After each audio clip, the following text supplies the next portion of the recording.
anarudisha simu ya mama. Wewe cha kwako ni nini? Shika hii. Sana masuala ya masimu. Shika hii. Hii ndio ya kwako. Hii ndio ya nani? Ya Pete. Sasa wewe funua, soma. Hapa nimekuandikia wewe, nakupenda mwanangu, nitakulinda. Kwa hiyo usililie simu mwanangu. Wewe lilia nini? Wewe soma. Hii ndio daftari ndio la kwako. Unasikia mwanangu? Unasikia? Niambiwa unasikia? Unasikia? Pete. Soma mwanangu. Hili daftari ndio la kwako.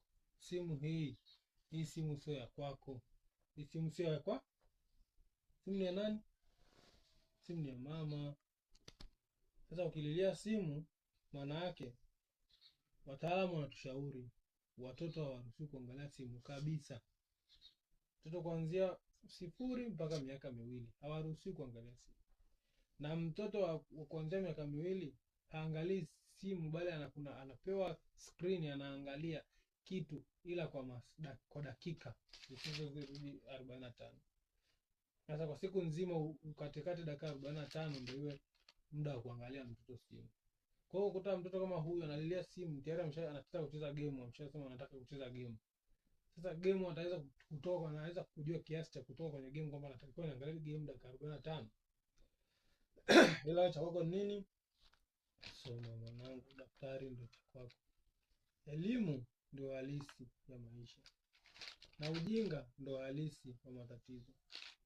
Kwa hiyo kama unataka ujinga, unajitengenezea matatizo, na kama unataka elimu, utajitengenezea faida ya maisha. Ukiwa mdogo hivi, tusipokulinda tunakuandaa kuwa shetani. Lakini ukiwa mdogo hivi tukikulinda, tunakuandaa kuwa malaika.